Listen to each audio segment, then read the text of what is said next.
que la vidéo elle commence, je t'invite à liker, à mettre un commentaire, à partager et à t'abonner à la chaîne. Place à la vidéo.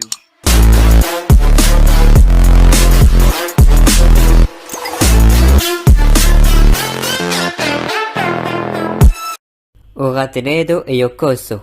Anata wa osereru. Jumba ga dekite imasu ka? Dakara koko ni ikimasu.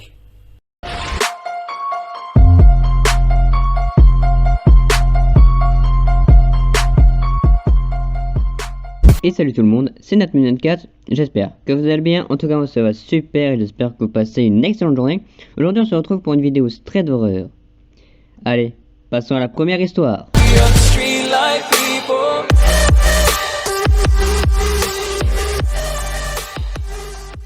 Ma maison est assez isolée. Pour y accéder, il faut emprunter un petit chemin. Je me souviens d'un vendredi du mois de novembre, c'était l'après-midi. Je regardais la télé et j'ai entendu quelqu'un toquer à ma porte. Il disait qu'il était le garde forestier et qu'il venait me voir pour avoir mon accord sur l'abattage d'un arbre à moitié sur mon terrain et celui de la ville. Je lui ai donc ouvert. Il est rentré chez moi, m'a fait signer les papiers et il avait soif. Du coup, je lui servais à boire. Une semaine plus tard, je me suis réveillé en pleine nuit d'un cauchemar. Juste après, j'ai entendu un boum, comme si quelqu'un ou quelque chose tombait de ma fenêtre. Je me suis demandé ce que c'était, mais j'avais la flemme de sortir de mon lit. Du coup, j'ai rationalisé en me disant que ça devait être un animal ou un objet. Après ce jour-là, j'avais l'impression que quelqu'un mettait mes vêtements et surtout mes sous-vêtements. Les bouts de la couette de mon lit étaient mis sous le matelas. Or, je ne fais jamais mon lit comme ça. J'étais quasiment sûr que quelqu'un rentrait chez moi la journée. J'ai même commencé à penser que cette personne me regardait dormir. J'avais l'impression de sentir une présence. Mais je venais juste de perdre ma mère. Je pensais donc que je faisais une sorte de dépression parano et que j'imaginais une présence. De plus, je fermais toutes les fenêtres, il n'y avait aucun signe d'effraction. Ça faisait 2 semaines que j'avais cette impression. J'ai donc voulu vérifier si j'étais fou ou pas. Un pote a donc emménagé chez moi. Le premier soir, après son installation chez moi, il m'a dit que vers 10h du matin, il avait comme entendu des bruits de pas dans le jardin, qu'il avait même vu une ombre. On commençait vraiment à avoir peur. Je commençais à me douter du fait que la personne qui s'introduisait chez moi est peut-être le garde forestier. De plus, ça faisait 2 mois qu'il m'avait rendu visite, et l'arbre dont il m'avait parlé n'était toujours pas abattu. Le jour suivant, j'ai décidé d'aller parler à la mairie de cette affaire d'arbre. Arrivé là-bas, personne n'avait entendu parler de mon arbre. Tout devenait bizarre, j'ai donc demandé à voir le garde forestier du village. Ça faisait une demi-heure que j'attendais quand un homme entra dans la mairie. Il se présenta et il ne ressemblait en aucun cas au garde forestier que j'avais vu chez moi il y a 2 mois. En sortant de la mairie, je me suis rendu directement à la gendarmerie et j'ai appelé mon pote qui était chez moi. Je lui ai dit de partir tout de suite pour me rejoindre à la gendarmerie car elle était en danger chez moi. 15 minutes après l'arrivée de mon pote, la police était en direction de ma maison. En arrivant, la police voit le faux garde forestier sortir de ma maison. Ils finissent par l'attraper au bout de 10 minutes. Il s'avère que cet homme s'était évadé d'une prison qui se trouve à une vingtaine de kilomètres de chez moi. Il avait un casier judiciaire pour 3 homicides volontaires et usurpation d'identité. Les policiers m'ont dit qu'il avait tué ses 2 anciens colocataires. Il avait pris 30 ans de prison ferme. Depuis son évasion, il dormait sous les arbres à côté de chez moi. Le truc, c'est qu'il s'était évadé 1 mois avant de faire ma rencontre. Je pense donc qu'il m'observait pour savoir quand je partais de chez moi et quand je rentrais. Je pense qu'il a choisi ma maison et pas une autre plus proche de la prison dont il s'est évadé, car il ne voulait pas se faire attraper et ma maison était très isolée. C'était donc lui qui était tombé de ma fenêtre et qui avait fait un boom. En plus, j'ai remarqué qu'on pouvait facilement escalader la fenêtre de ma chambre. Il y a 2 jours, j'ai réalisé qu'il me manquait une clé de chez moi. C'était donc avec cette clé qu'il rentrait chez moi. Vu que toutes mes clés sont exposées dans le salon, il avait dû prendre un double quand il m'avait fait signer les faux papiers pour abattre l'arbre.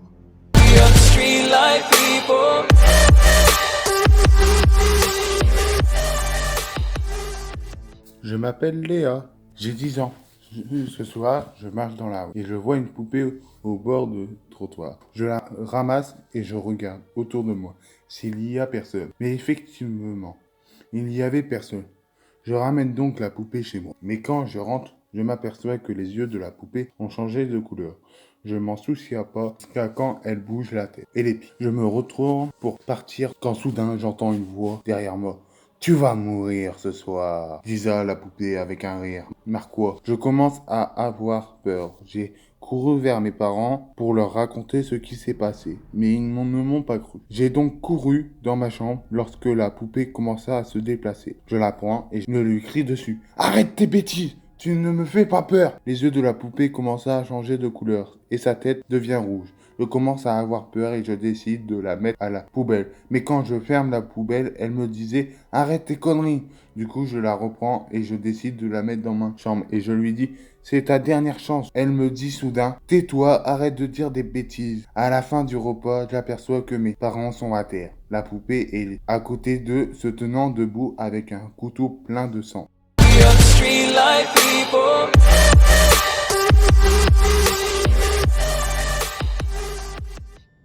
Je suis dans ma chambre avec mes amis, qui s'appellent Théo, Diabolo et Léa.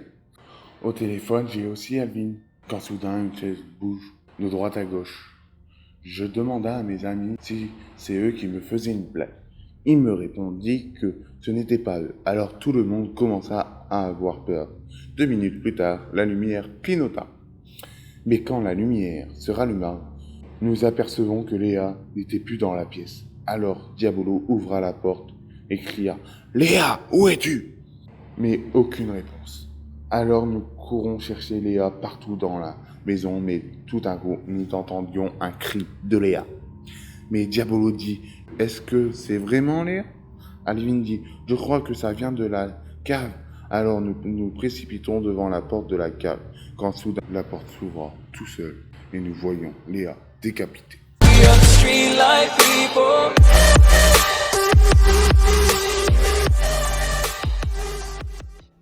Je m'appelle Emma, j'ai 15 ans. Au moment des faits, on était le 15 mars 2016. Mon père est addict à 3 choses, les femmes, la drogue et l'alcool. Du coup, moi et ma mère, on était ses dernières occupations. Voilà, je pense que je vous ai mis dans le contexte. J'étais chez mon père car mes parents ont divorcé. Il m'avait dit qu'il partait travailler alors que mon père n'avait pas de travail. Du coup, j'ai trouvé ça louche. Mais je me suis pas plus questionné. Il m'embrasse sur le front et il part. Je me lève, je me prends à manger et je pars sur le canapé devant la télé. Je reste regarder mon émission préférée pendant 10 minutes et après j'entends un chien aboyer. Chose qui n'est pas du tout bizarre car juste à côté il y avait une petite ferme avec des tas d'animaux. Avec qui je jouais toujours et il venait même chez moi parfois. Du coup je me suis dit que ça pouvait bien être un chien avec qui je jouais. Chose importante à savoir, j'avais juste emmené qu'un chien auparavant qui s'appelait Lancy. Je me lève et je décide de voir par la fenêtre si c'était lui.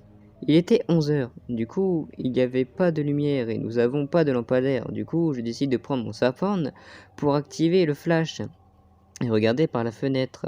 Est-ce que le chien qui aboyait était bel et bien Lancy? Je mets le flash collé sur la vitre. Puis là je vois une femme colmée à la fenêtre avec du sang sur la bouche. Et à côté d'elle, Lancy remplie de sang et sa tête coupée.